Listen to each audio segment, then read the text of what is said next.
Hello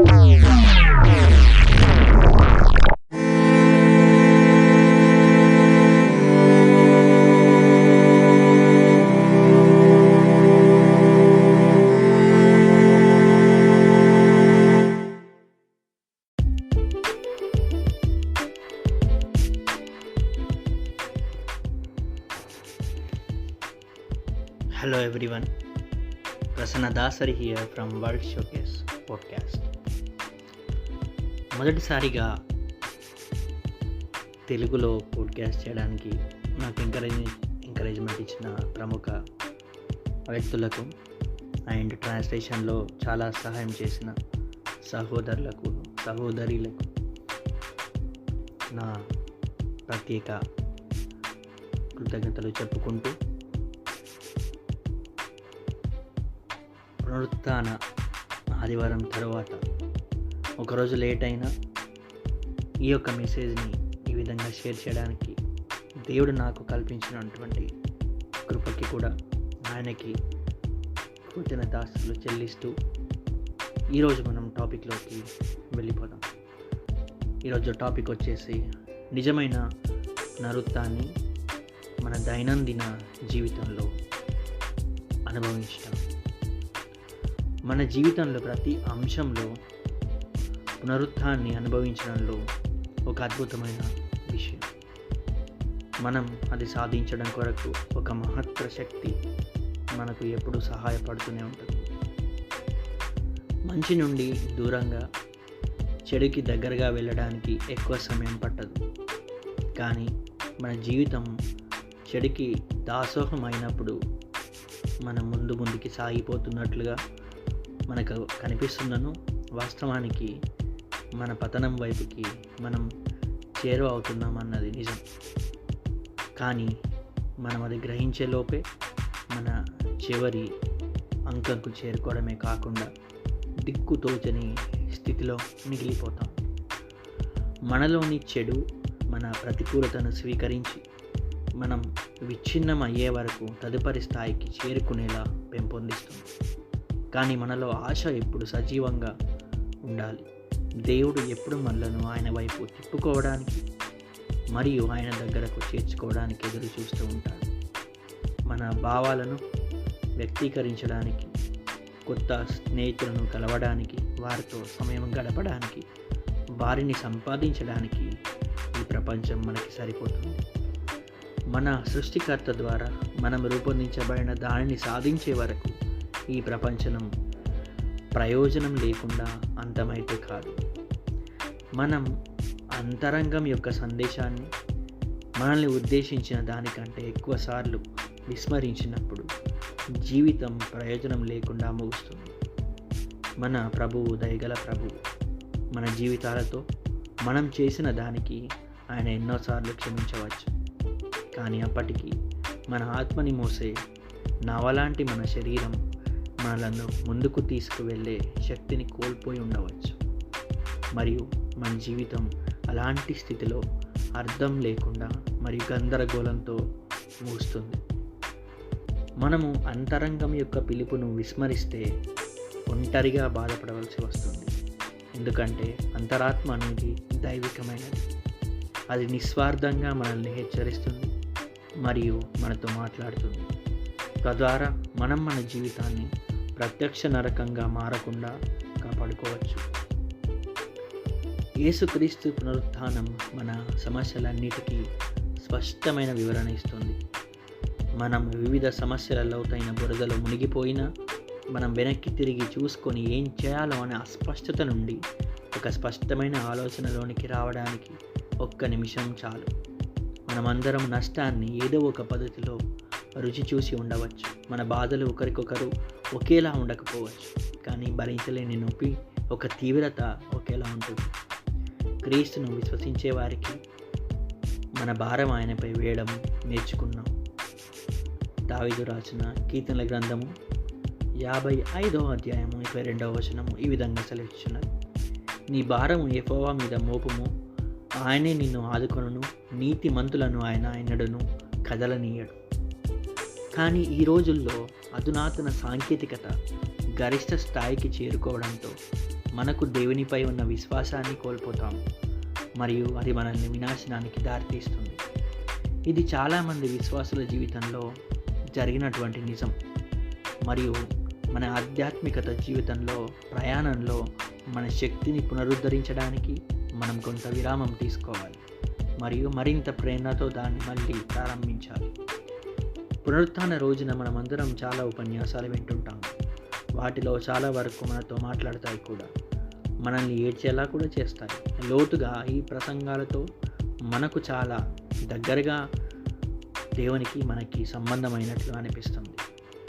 మనం ఇంటికి తిరిగి వచ్చి మన దైనందిన జీవితంలో మన యొక్క ఇతర కార్యాల వల్ల మనము ఉన్నప్పుడు దేవుని సన్నిధిలో మనం చేసిన వాగ్దానాలన్నీ చివరికి అదృశ్యమవుతాయి. మనం మామూలుగా ఉండటం తర్వాత మనం ప్రపంచంతో సులభంగా కలిసిపోతాం. ఇది ప్రతి మనిషి యొక్క సాధారణ స్వభావం. మనల్ని తిరిగి ఆ మార్గంలో ఉంచడానికి ప్రేరణ స్థాయిలో ఎక్కువగా ఉండాలి. అది ఎల్లవేళలా సాధ్యం కాదు, ఎందుకంటే ఈ ప్రపంచం ఎల్లప్పుడూ మనల్ని ఎదగడం మరియు పోరాడడం కంటే మనం ఓడిపోవాలనే ప్రయత్నిస్తూ ఉంటుంది. ఈ ప్రపంచం మరియు దానిలో ఉన్న ప్రతిదీ మనకు మరియు మన కారణానికి మద్దతునిచ్చేలా చేయడానికి మనం సృష్టికర్తకు దగ్గరగా జీవించాలి. సృష్టికర్తతో బంధాన్ని ఏర్పరచుకోవడానికి మతం మార్చుకోమని నేను ఏ వ్యక్తిని అడగడం లేదు. మనం ఒకే ఒక లక్ష్యం కలిగి ఉండాలి. అది ఏ వ్యక్తికైనా లేదా ఎంతమంది ప్రజలకైనా అవసరమైనప్పుడు వారి నుండి ఏమీ ఆశించకుండా వారికి సేవ చేయడమే. ప్రపంచంలోని చాలామంది వ్యక్తులు మనకు సహాయం చేస్తారు. ఒకసారి వాటిని జాగ్రత్తగా గమనించాల్సిన అవసరం వచ్చినప్పుడు నేను మన జీవితంలో సహాయకులు లేదా మన రక్షకులను 2 రకాలుగా వర్గీకరిస్తాను. ఒకటో రకం ఏంటంటే, మీపై నమ్మకం ఉన్నట్లయితే మీరు వారి జీవితంలో ఏదైనా పనికి అవసరం అవుతారని వారు విశ్వసిస్తే వారు దానిని దృష్టిలో ఉంచుకొని మీకు సహాయం చేస్తారు. ఇది భవిష్యత్తు అంతర్దృష్టి లాంటిది. వర్తమానం మరియు భవిష్యత్తులో కూడా మీ నుండి తిరిగి ఏమీ ఆశించకుండా ప్రవర్తించే మరియు మీకు సహాయం చేసేవారు 2వ వర్గానికి చెందినవారు. మొదటి వర్గం ప్రజలు తెలివైన వారు.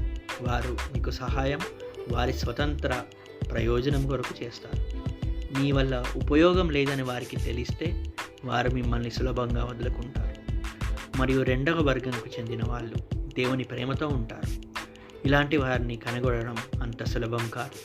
మరి మన జీవితంలో చాలా తక్కువ సంఖ్యలో ఇలాంటి ప్రజలు ఉంటారు. మనం మన సహాయాన్ని ఇచ్చిపుచ్చుకునే ప్రక్రియకు నేను వ్యతిరేకం కాదు. మనం ఒకరి నుండి ఉపకారం తీసుకుంటాము మరియు సమయం వచ్చినప్పుడు దాన్ని తిరిగి ఇవ్వడం తప్పని నేనైతే చెప్పడం లేదు. మొదటి వర్గానికి చెందిన వ్యక్తులతో మాత్రం జాగ్రత్త ఉండాలని చెప్తాను. వారు తమ నిజస్వరూపాన్ని దాచి వేరొక దాన్ని మనకి చిత్రీకరిస్తున్నారు. ప్రభు వైపుకు తిరిగి రావడానికి, సంబంధాన్ని తిరిగి నిర్మించుకోవడానికి మనకు చాలా సమయం ఉంది. నేను దేవుని భావనను మరియు మన జీవితంలో అతని పాత్రను తప్పుగా అర్థం చేసుకోవాల్సి వచ్చింది. నా ఆలోచనలో నా అపోహ పాతుకుపోయింది. చిన్నప్పటి నుండి నేను నమ్మిన వాడిని. నేను ప్రభువు నుండి చాలా సహాయం తీసుకున్నాను. నేను అతన్ని వేడుకున్నాను, అతనితో పోట్లాడాను. నాకు వస్తువులు ఇవ్వమని నేను అతన్ని బలవంతం కూడా చేశాను. నేను కొన్నిసార్లు అతన్ని విసిగించాను కూడా. అతను నా సాక్షాత్తం కోపం ఓపికగా వేచి ఉన్నాడు. ఆయన కోపం నాపై చూపించలేదు, కోపంగా కూడా లేడు. అతను నాకు సంకేతాలు చూపించాడు. కానీ ఈ ప్రపంచం యొక్క పొరతో ఉన్న అంధత్వం కారణంగా అతను నా కోపం నాలో నుంచి తీసేసి అతను నా కోసం ఇప్పటికే ఉంచిన నిజమైన ఫలాన్ని మరియు ప్రధాన బహుమతిని నేను చూడలేకపోయాను. నేను మరొక మార్గాన్ని తీసుకున్నాను. నేను అతనిని మరియు అతని విలువలను ప్రశ్నించడం ప్రారంభించాను. ఇక్కడ ఎవరిని నిందించడానికి నేను రాలేదు. నా సొంత తప్పులను నేను గ్రహించాను. నా యొక్క బాధ మరియు వైఫల్యాలకు నేను పూర్తి బాధ్యత వహిస్తున్నాను. ఇది పునరుత్థానం రోజున మాత్రమే కాకుండా నా జీవితంలో ఉన్న ప్రతిరోజు పునరుత్థానాన్ని అనుభవించాల్సిన సమయం. నేను నా కోసం కేటాయించుకుంటున్న సమయం. 1 పేతురు 1:3 మన ప్రభువు యేసుక్రీస్తు తండ్రి అయిన దేవుడు స్తుతింపబడునుగాక. కాబట్టి నాకున్నటువంటి సమయంలో నేను ఆయన్ని ఎల్లప్పుడూ స్తుతిస్తాను. దేవుడి పాత్ర చాలామందికి అనుమానం కలుగజేస్తుంది. ఒకవేళ దేవుడు అనేవాడు ఉన్నట్లయితే ఉంటే ఎందుకు మౌనంగా ఉన్నాడు? భూమిపై జరుగుతున్న చెడును దేవుడు చూస్తూ ఏమీ చేయకుండా ఉన్నాడు ఎందుకని? ఈ రకమైన ప్రశ్న మనలో చాలామందికి సర్వసాధారణం. నేటి అక్షరాస్యులుగా మనము భావనను ప్రశ్నిస్తూనే ఉంటాము మరియు తార్కికతను సమాధానంగా అంగీకరిస్తాం. మనం ఆధునిక ప్రపంచంలో ఉన్నప్పటికీ మనకు సందేహాలు ఎన్నో ఉన్నాయి. నేను బ్లాగర్ మరియు రచయితగా ఈరోజు ఎటువంటి ప్రశ్నలను తవ్వడం లేదు. ఆధ్యాత్మికత గురించి నేను నేర్చుకున్నది దశాబ్దం క్రితం ఉన్నట్లే ఉంది. యేసుక్రీస్తును విశ్వసించేవారు ఇప్పటికీ ఉన్నారు మరియు ఆయనను విశ్వాసం ఉదాసీనత కారణంగా విశ్వాసం నుండి విడిపోయిన వారు కూడా ఉన్నారు.